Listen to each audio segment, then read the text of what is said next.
নমস্কার বন্ধুরা, আশা করি সকলেই ভালো আছেন। আমার চ্যানেলে সবাইকে স্বাগতম। আজকে আপনাদের জন্য নিয়ে এসেছি একদম বাঙালির ঐতিহ্যবাহী স্বাদের একটি অসাধারণ রেসিপি, ইলিশ মাছের মাথা দিয়ে পুঁই শাকের রেসিপি। গরম ভাতের সঙ্গে এই রেসিপির স্বাদ যেন একেবারে অতুলনীয়। ইলিশ মাছের মাথার ঘ্রাণ আর পুঁই শাকের নরম মাখার স্বাদ মিলিয়ে তৈরি হবে দারুণ জমজমাট একটি রান্না। তাহলে আর দেরি না করে ঝটপট রেসিপিটি শুরু করি।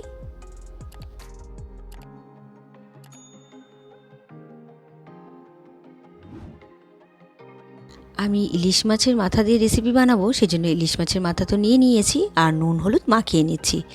এদিকে পুঁই শাকটাও কেটে নিয়েছি, তার সাথে কিছু সবজি নিয়ে নিয়েছি। প্রথমে নিয়েছি আলু, বেগুন আর নিয়েছি মিষ্টি কুমড়ো, সব কেটে নিয়েছি।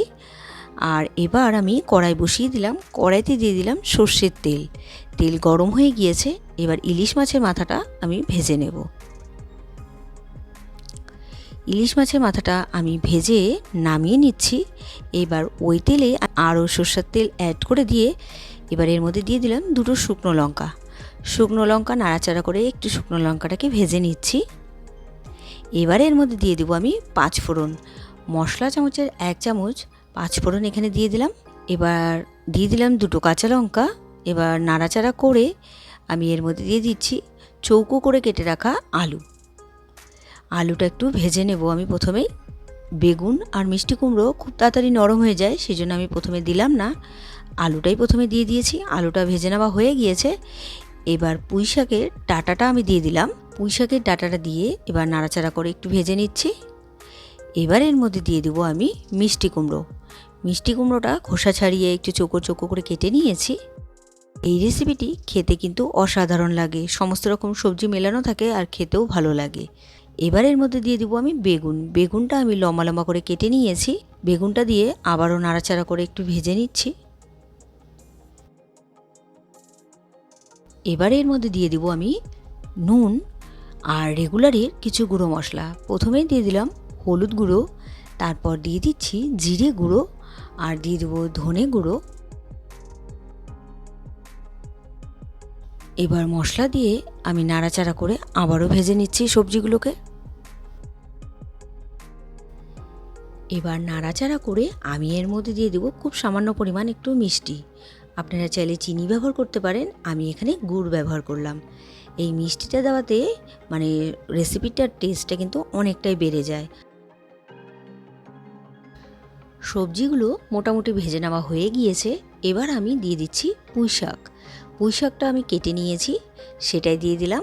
পুঁই শাকটা দিয়ে এবার নাড়াচাড়া করে মিক্সড করে দিয়ে সবজির সাথে আমি ঢাকা দিয়ে দেবো। আর দেখুন, ঢাকা দিয়ে রান্না করলে কিন্তু একদম মজে যাবে সবজিটা। ঢাকা দিয়ে দিলাম। 2-3 মিনিট পর আমি ঢাকা খুলে নিলাম আর গ্যাসের ফ্লেমটা কিন্তু মিডিয়াম টু লোতে রেখেছি। শাকটা অনেকটাই মজে গিয়েছে। এবার দিয়ে দিলাম ইলিশ মাছের মাথাটা, যেটা ভেজে রেখেছিলাম সেটাই দিয়ে দিলাম। মাথাটা দিয়ে আমি আবারও নাড়াচাড়া করে আবার একটু ঢেকে দিচ্ছি। আর খুব সামান্য পরিমাণ আমি এখানে জল ব্যবহার করলাম। জল ব্যবহার করে নাড়াচাড়া করে আমি ঢেকে দিয়েছি। দেখুন, একটু জল বেরিয়েছে সবজি থেকে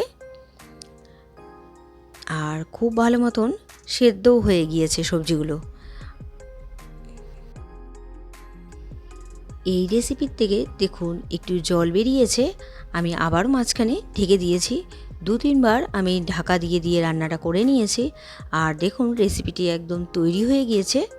আর নাড়া দিয়ে দিচ্ছি আর খুব ভালো মতন সেদ্ধও হয়ে গিয়েছে সবজিটা। এবার আমি নামিয়ে সার্ভ করব। তৈরি হয়ে গেল আজকের রেসিপি, ইলিশ মাছের মাথা দিয়ে পুঁই শাকের রেসিপি। আজকের এই রেসিপিটি আপনাদের কেমন লেগেছে অবশ্যই কমেন্ট করে জানাবেন। রেসিপিটি যদি আপনাদের ভালো লেগে থাকে তাহলে ট্রাই করার অনুরোধ রইল।